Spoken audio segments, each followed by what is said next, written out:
Hola, soy el doctor Axel Cayetano, and this is Dr. Amy Pearlman. Thank you for being here. It was a great pleasure to see your talks. So, can you please tell us about the latest things in premature ejaculation, uh, fillers, and all your talks, please? I'd be delighted. And it's been so fun to be at this meeting in Cancun this week.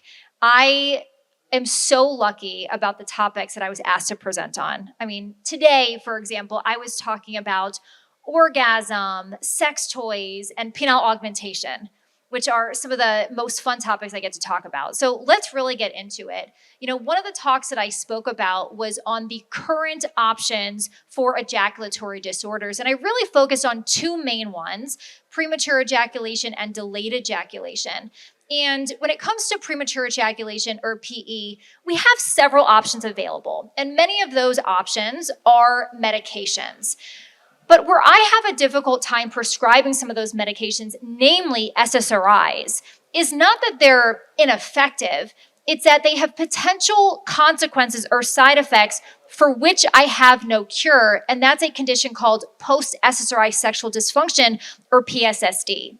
So I see a lot of patients, I'm sure you see a lot of patients too, who have premature ejaculation. We oftentimes define it by someone having an orgasm within 1 or 2 minutes of being in a vagina. But I really like to expand that definition, and really anyone who wants to last longer, what safe options do we have to help that person? And what I was most excited about talking about during this presentation was some of the innovative therapies that are on the market. And fortunately, many of these therapies are also available in Mexico. So one of the options, we'll do a little show and tell today, is the myhixel device. This is a device that was developed by a company in Spain, and it's a training device that mimics a vagina. So I'm gonna have you hold my mic real quick so I can show the crew. Sure. All right, perfect, thank you.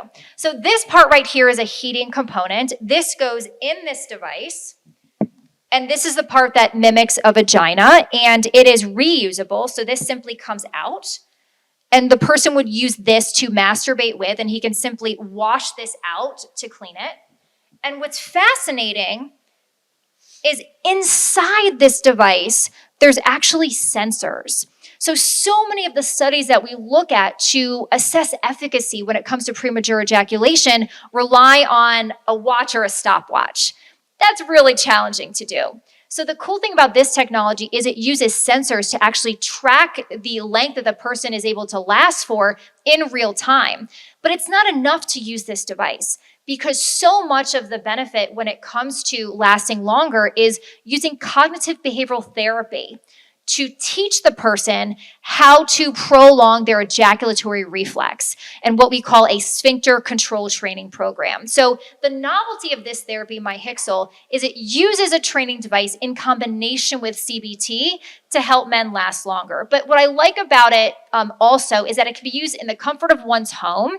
One of the challenges that we have in our clinics and busy clinics is we may not have the time to do all this training, and we certainly are not experienced or have expertise in teaching CBT therapy. So it's like, what technologies can patients use at home where they can still get that, but may necessarily not need to see a sex therapist or have us walk us through that? So I'm excited about this technology. There's another company called Tenga. They're a company out of Japan. They are not currently available in Mexico, but crossing fingers, we're hoping that they will be available in Mexico.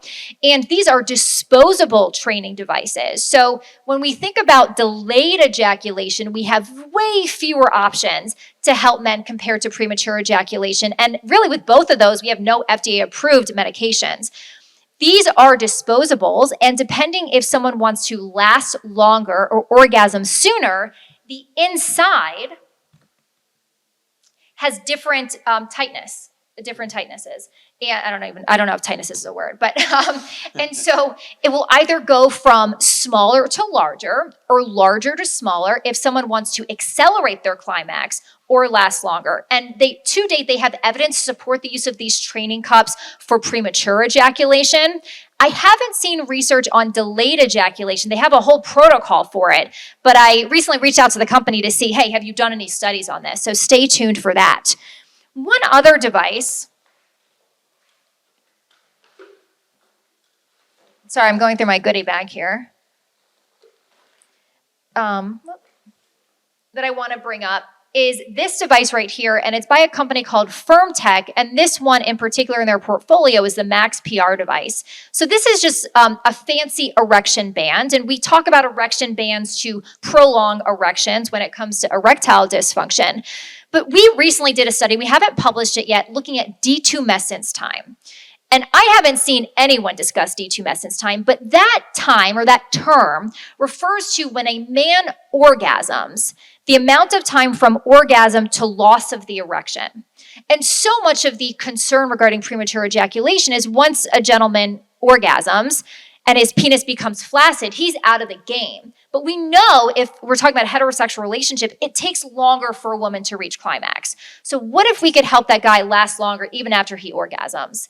And that's where this band, especially when combined with a PDE5 inhibitor, can really help prolong that time.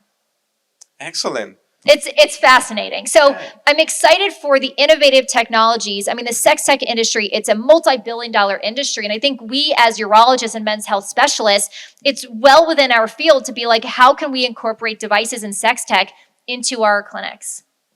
Fantastic. Everything was excellent. And just one last question. Yeah. What would you recommend to the Mexican urologists to get involved with all these technologies? Yeah. You know, if you were to ask me 3 years ago what I thought about all these different devices, and these are just a few of the ones that I recommend for patients, I would have said, I really don't know anything about it. I would say really the only product I'm aware of when it comes to sexual wellness are vibrators for women, but I was very naive. But everything changed when I was actually at our Sexual Medicine Society of North America, the SMSNA conference about 3 or 4 years ago. And I went out to lunch with a gentleman who runs a Promescent company. Promescent is a delay spray that's also very helpful for premature ejaculation, but his company also sells sexual wellness products on their website. So I asked him if he could send me some products so I could learn more about all the devices available. And he sent it to me, and being a woman in men's health, most of the products I can't try. But I can try sex toys, right? So I learned in a very quick period of time when I could experiment with some of those products how valuable they can be, not just for someone like me who didn't have any sexual health concerns, but for people who just want to have a different experience, and certainly for people who have difficulty having a climax, let's say with, standard penovaginal intercourse. So what I did after I met with him and he sent me some demos is I just asked around, what are the good, high-end, well-made sex, products out there that I might use? I asked patients, I worked with a pharmacist, I met with different companies, and I asked them, here's a piece of advice, ask the companies to send you demo products. So either you can try, a friend can try, a patient can try, because when I sit down with patients and they're using one of these products, I will ask them, what did you think? Did you like it? Did you not like it? And if they don't like it, I stop recommending it. And if they do like it, then I add that to my toolbox. So getting the demo products, seeing them for yourself is very key, and asking them to send an extra one that you can have in your office that you can show patients. Because if we just describe it to patients, they're not going to get it. But if we show it to them, they can touch it, they can look at it, they're more likely to get it because they don't want surprises. The last piece of advice I'll give is if you're looking to add another revenue stream to your clinic, then you can sell these products from your clinic. And even though it's very easy to go into a store down the street or to go online and buy it, the reality is it's sometimes uncomfortable to walk into an adult store. And even though you could easily order on Amazon, what we oftentimes forget is if you order something from Amazon, what happens? Well, what shows up in your feed? And what if your grandchild or a friend is on your computer and now is on your Amazon account and sees all these other things pop up?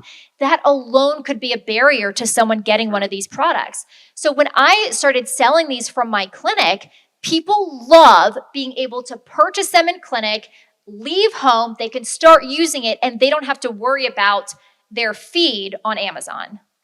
Good. Amazing. Thank you very much for all these helpful things. Así que ya saben, traten de incorporar estas nuevas tecnologías en su consulta. Thank you. You're welcome. Thank you very Thank you for much. having me.